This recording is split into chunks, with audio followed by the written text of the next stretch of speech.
بسم الله الرحمن الرحیم. سلامونه او احترامات قبول کړئ دوستانو، په دې هیله چې ټول به روغ جوړ یاستئ. دوستانو، یو ډېره ښایسته د پند او عبرت ډکه قصه در سره شریکوم، په دې هیله چې خوښه مو شي ویډیو هم تر پایه وګورئ. په یو ښار کې دوه ورونه اوسېدل. څه موده وروسته مشر ورور له یوې ډېرې ښکلې نجلۍ سره واده وکړ چې د مور او پلار یوازینۍ لور وه. د وخت په تېرېدو سره د جینۍ مور او پلار وفات شول. د جینۍ خاوند یو څو ورځې وروسته بل ښار ته د مزدورۍ لپاره اراده وکړه. له ډېر فکر وروسته یې دا پرېکړه وکړه چې خپله میرمن له خپل ورور یعنې د نجلۍ لیور سره پرېږدي، ځکه چې خسر او خواښ یې دواړه وفات شوي وو او میرمنې یې نور خپلوان نه درلودل. نوموړی په خپل ورور باندې ډاډه و، خو د رسول الله صلی الله علیه وسلم د حدیث ته خاص پاملرنه ونه کړه چې فرمایلی دي لیور مرګ دی. خپله میرمن یې ورسره پرېښوده او سهار وختي په سفر روان شو. څو ورځې وروسته لیور خپلې ورندارې ته په بد نظر وکتل. له ورندار نه یې د بدکارۍ غوښتنه وکړه. وریندار یې یوه ډېره هوښیاره او دینداره وه. د خپل لیور غوښتنه یې په کلکه رد کړه. لیور ورته وویل زه به تا بدنامه کړم او یا مې غوښتنه ومنه. وریندار ورته وویل ته چې هر څه کوې زه به هېڅکله ستا ناوړه غوښتنه ونه منم. د وخت په تېرېدو سره د ښځې خاوند راغی. ورور یې چې کله سترګې ورباندې ولګېدې ورته یې وویل ستا میرمن خو ما نه د بدکارۍ غوښتنه کړې وه او ما یې خبره ونه منله. د ښځې خاوند چې دا خبره واورېده، پر ځای د دې چې خپله ښځې نه معلومات وکړي او پوښتنه ترې وکړي، نو خپله ښځه یې طلاقه کړه او له کور نه یې وشړله. ښځې بیچاره بله لار نه درلوده، له ښار نه روانه شوه او بل ښار ته ورسېده. په لاره کې یوه جونګړه تر سترګو شوه. دروازه یې وټکوله چې یو بزرګ عابد ورته راووت. پوښتنه یې ترې وکړه چې څه غواړې. ښځې یې خپله کیسه ورته وکړه چې داسې ظلم راسره وشو. عابد ورته وویل هېڅ خبره نه ده، راشه زما یو ماشوم زوی دی، د هغه روزنه وکړه، زه به تا ته تنخوا درکوم او همدلته اوسه. ښځې د عابد خبره ومنله او د ماشوم په روزنه یې پیل وکړ. د یادونې وړ ده چې عابد یو بل خادم هم درلود چې د عابد خدمت به یې کاوه. دا چې ښځه ډېره ښایسته وه، یو ورځ خادم د بدکارۍ غوښتنه ترې وکړه. ښځې ورته وویل ما د بدکارۍ نه کولو په خاطر خپل خاوند له لاسه ورکړ، نو ستا غوښتنه به څنګه ومنم. خادم پاڅېد او ماشوم یې وواژه. کله چې عابد راغی، خادم شیطانت ورته وکړ چې ښځې خو ستا نازولی ماشوم وواژه. عابد ډېر په قهر شو او ښځې ته یې 2 دیناره ورکړل او بښنه یې ورته وکړه چې نور د الله در سره پوه شي، نور زما له جونګړې نه لاړه شه. ښځې 2 دیناره ورسره واخیستل او حرکت یې وکړ. په لاره کې یو ځای 5 کسانو یو قرضدار رانیولی و او وهو یې. ښځې ترې پوښتنه وکړه چې دا ولې وهئ؟ هغوی ورته وویل زموږ 2 دیناره قرض ورباندې دی. ښځې له جیب نه 2 دیناره راوویستل او ور یې کړل.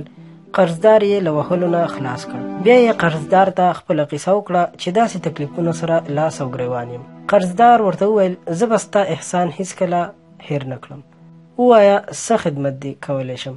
ښځې ورته وویل راځه چې له دغه فاسد ښار څخه لاړ شو، بل ځای به ژوند ته ادامه ورکړو. قرضدار ورسره ومنله او د سیند په لورې روان شول تر څو په کښتۍ کې بل ښار ته لاړ شي. کله چې کښتۍ ته ورسېدل، قرضدار ښځې ته وویل ته وخېجه، زه هم درځم، لږ ضروري کار لرم. ښځه کښتۍ کې کېناسته او قرضدار کښتیوان ته ورغی تر څو چې د ښځې د احسان بدله ورکړي. کښتیوان ته یې وویل دا زما وینځه ده او خرڅوم یې، ښکلا خو یې خپله وینې، نو زر کوه پیسې یې راکړه. کښتیوان هم د قرضدار خبره ومنله. د ښځې قیمت یې ورکړ. نور قرضدار پښې سپکې کړې او ښځه یې یوازې کښتۍ کې پرېښوده. کله چې کښتۍ روانه شوه، نو ښځې د قرضدار نه پوښتنه وکړه چې چیرې ځې؟ کښتیوان ځواب ورکړ چې ته خو زما وینځئ، ستا بادار ته مې پیسې ورکړي دي، نور زما په واک کې هر څه چې درته وایم هغه به کوي. بیا کښتۍ کې ناستو سپرلیو چې تجارانو له ښځې څخه د بدکارۍ غوښتنه وکړه.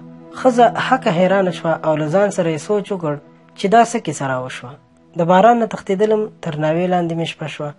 بیا یې کلک عزم وکړ چې په هېڅ صورت به د دې غوښتنه ونه مني. نو د تجارانو غوښتنه یې رد کړه. تجارانو ډېر ټینګار وکړ چې خامخا به زموږ غوښتنه مني.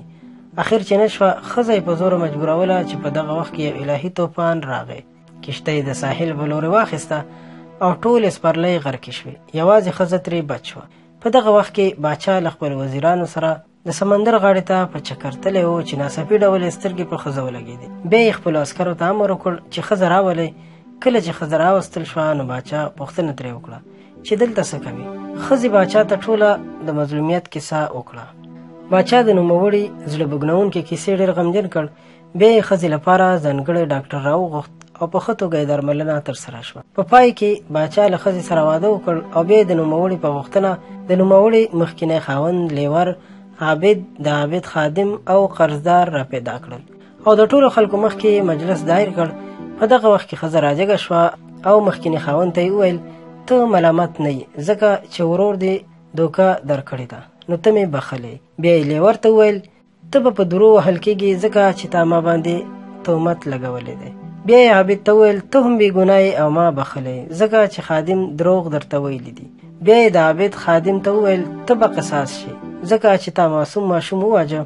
او بیا یې قرضدار ته وویل چې ما تا سره احسان وکړ او تا وعده را سره وکړه چې زه به ستا د احسان بدله درکوم.